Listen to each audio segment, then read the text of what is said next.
안녕하세요. 모두의 교회 이목사입니다.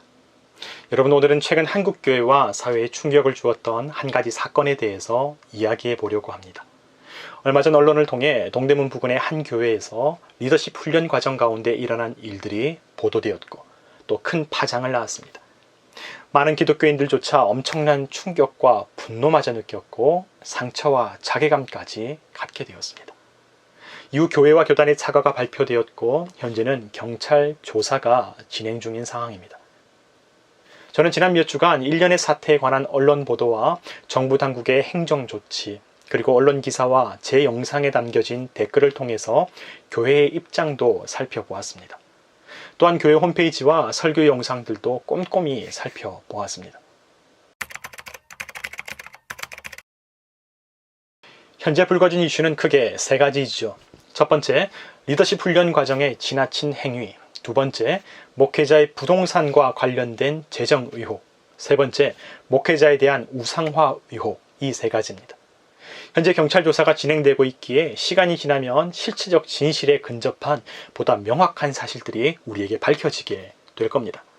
저는 이 세 가지 가운데 목회자의 부동산과 관련된 재정 의혹은 이 사건의 본질이 아니라고 생각합니다. 또한 개인적으로는 단지 의혹일 뿐이라고 희망하는 바입니다. 게다가 몇 주간의 설교 영상과 그간의 내부 활동을 살펴본 결과 기본적으로 교회 가운데 목회자에 대한 구성원들의 신뢰가 매우 두텁다는 것을 알게 되었습니다. 또한 외부인으로서는 알 길이 없는 내부 관계는 잠깐 제쳐두고 공식적인 활동만을 살펴보게 된다면 다소간의 성경 해석이나 현실 적용에 있어서 지나친 면은 있지만 그럼에도 신학적으로 이단성을 섣불리 단정짓기에는 무리가 있는 것도 사실이었습니다. 때문에 목회자 중심의 한국교회 정서상 지나친 면은 분명히 있지만 목회자 의성화에 대한 의혹도 명확하게 판단 내릴 수 없는 측면이 있었습니다. 하지만 그럼에도 분명하게 직시하고 넘어가야 될 부분이 있었죠. 그것은 바로 첫 번째로 지목한 이슈였던 리더십 훈련에 관한 문제입니다. 이미 지난 보도들을 통해 교회는 고린도후서 6장의 말씀을 기초로 구성원들에게 성장 훈련을 지도한 바가 있습니다. 문제의 한복판에는 뇌출혈로 고통을 당하신 한 자매님을 비롯하여 육체적, 정신적으로 심각한 타격을 받은 구성원들과 훈련 내용이 있었습니다. 예를 들어 겨울철 1시간 동안 얼음물에 들어가기, 3일 동안 잠자지 않기, 소형차 트렁크에 들어가기 등이 그러한 내용이었죠. 지난 몇 주간 빛과 진리 교회는 해당 사안에 대해 세 가지의 반응을 보였습니다. 첫 번째로 지난 4월 30일 처음에는 이 사건을 가리켜 성경에 기반한 훈련일 뿐이라며 입장을 발표했습니다.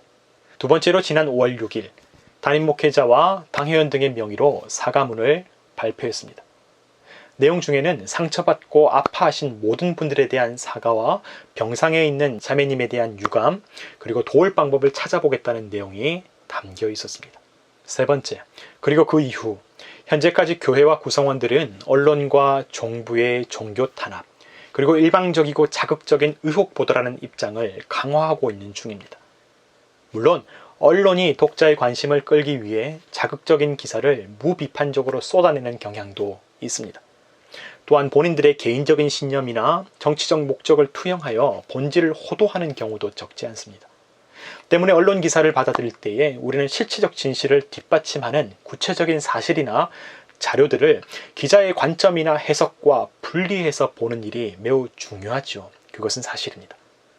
그래서 저는 빛과 진리 교회의 구성원들이 제기하는 문제 제기를 고려하여서 목회자의 부동산 의혹 문제와 목회자 우상화 의혹, 또한 자극적인 언론의 보도를 최대한 신중하게 소화해내려고 노력합니다. 하지만 그럼에도 불구하고 이전 교인들이 제시해 주었던 온라인 대화 자료와 고린도후서 6장에 기반한 훈련 자료들은 이 내용이 결코 허구가 아니라 실체가 있다는 것을 뒷받침해 주고 있습니다.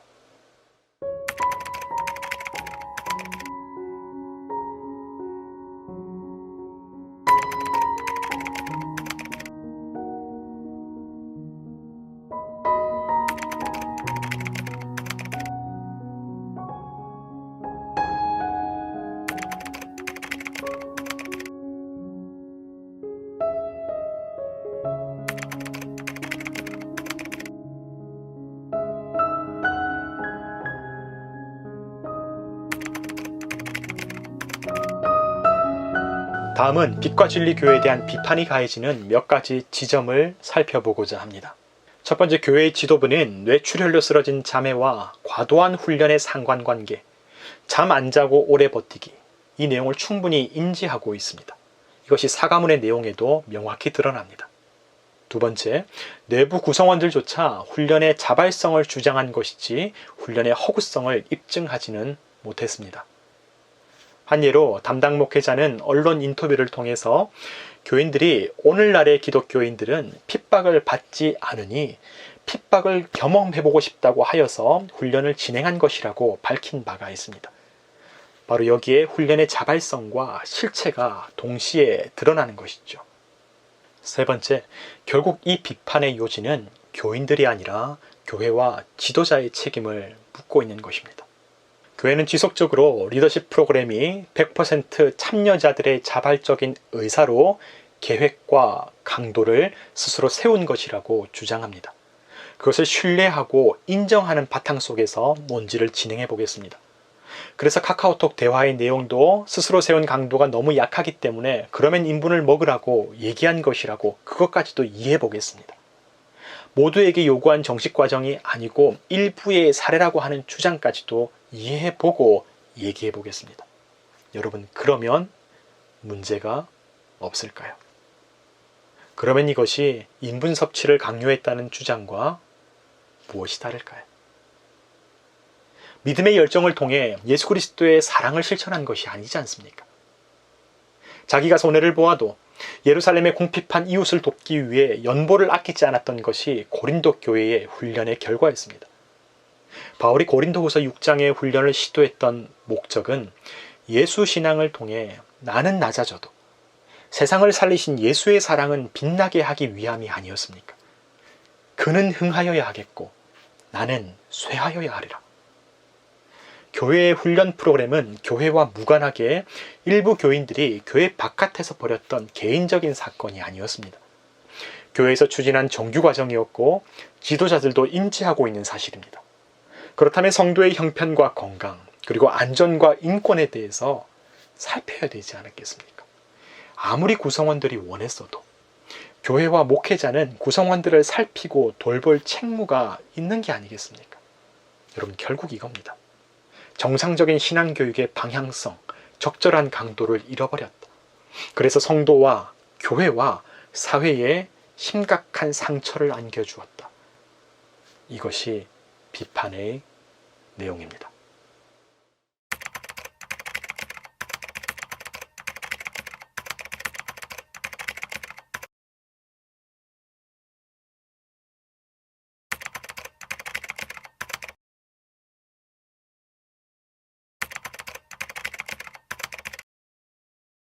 그러므로 저는 감히 몇 가지의 제언을 드리고자 합니다. 첫 번째로, 사안에 대한 검증과 규명은 경찰 조사를 통해 실체적 진실이 완전히 드러날 때까지 조사 발표를 기다려 주시기를 부탁드립니다. 많은 기독교인들도 더 상세하고 더 강력한 감정을 가지고 있는 것이 많지만 그럼에도 마음을 다스리고 지켜보며 기다리고 있습니다. 두 번째로, 교회를 향한 비판을 겸허히 받아들여야 합니다. 지금은 종교 탄압이라고 항변할 때가 아닙니다. 비판적인 입장을 가지고 있는 저도 목사입니다. 교회가 아무리 개교의 중심주의로 사적 기업이나 영리단체화 되었다고 할지라도 교회는 기본적으로 예수 그리스도의 몸된 교회이며 하나의 공적 교회입니다. 교회를 비판하는 이 목소리가 결국 제 자신에게 돌아올 것을 저도 알고 있습니다. 저도 결국 교회 내부의 사람이고 목회를 하는 사람 아니겠습니까? 그럼에도 불구하고 본 사건은 한국 사회 안에서 교회의 신뢰성과 기능성이 박탈당하는 심각한 일이기 때문에 우리는 겸손하게 이 시간을 보내어야 합니다. 비난이 온다면 맞아야 하는 것이고요. 그리고 혹시 다시 한번 갱신의 기회가 여러분과 또 저와 한국교회에 주어진다면 성경이 말씀하시는 바와 같이 가장 연약한 자를 건강하게 품을 수 있는 올바르고 상식적인 목양이 이루어지기를 정말 간절히 바랍니다. 사도 바울은 로마서 14장 1절에서 3절의 말씀을 통해 이렇게 말하였습니다. 믿음이 연약한 자를 너희가 받되 그의 의견을 비판하지 말라. 어떤 사람은 모든 것을 먹을 만한 믿음이 있고 믿음이 연약한 자는 채소만 먹느니라. 먹는 자는 먹지 않는 자를 업신여기지 말고 먹지 않는 자는 먹는 자를 비판하지 말라. 이는 하나님이 그를 받으셨습니다. 마지막 세 번째, 가장 중요한 부분입니다. 훈련 과정을 통해 고통당했을 소수의 성도들에게 교회는 진심 어린 사죄와 회복을 위한 노력을 아끼지 않아야 합니다. 더불어 현재 교인들 또한 본인들의 어떤 억울한 감정이나 정당성을 토로하기보다는 상처받은 이들을 향한 마음을 먼저 가지는 것이 교회의 올바른 자세가 아니겠습니까? 여러분, 1년의 상황을 정리하면서 제가 느꼈던 씁쓸함이 있습니다. 제가 만약 한 명의 성도로 여러분과 같은 공동체에서 신앙생활을 했다면 어땠을까? 리더십 훈련 과정을 경험하지 않은 상태에서 공적으로 제공되는 예배를 경험하고 적절하게 거리를 유지하면서 봉사하며 지냈다면 나는 어땠을까? 어떤 면에서 노력하는 교회, 그래도 열심히 신앙생활을 하려고 하는 교회로 느껴지지 않았을까 생각해 보았습니다. 좋은 교회, 좋은 목사님, 그렇게 다가오지 않았을까? 어쩌면 이 땅의 대부분의 교회의 마음들이 다 그렇습니다. 그래서 그런 마음을 가진 분들에게는 이 현재의 상황이 어쩌면 이해되지 않거나 어쩌면 핍박이라고 생각하게 될지도 모르겠습니다. 하지만 여러분, 우리는 꼭 기억해야 합니다. 내가 다 알지 못하는 곳에서도 어둠은 빛을 집어삼키곤 합니다. 태양의 밝은 면에 감사하지만 장렬하는 열기와 가뭄이 오게 되면 단비가 필요한 법 아니겠습니까? 누군가 만약 태양의 지나친 열기에 몸과 마음이 화상을 입었다면 우리는 그들을 돌보고 필요한 조치를 취해야 하지 않겠습니까? 고린도 교회를 향한 바울의 당부를 통해 오늘 이 시간을 마무리하고자 합니다. 고린도 후서 8장 21절. 이는 우리가 주 앞에서뿐 아니라 사람 앞에서도 선한 일에 조심하려 함이라. 여러분, 우리에게는 특별한 교회가 아니라 평범한 교회가 필요합니다. 여러분, 오늘도 감사합니다.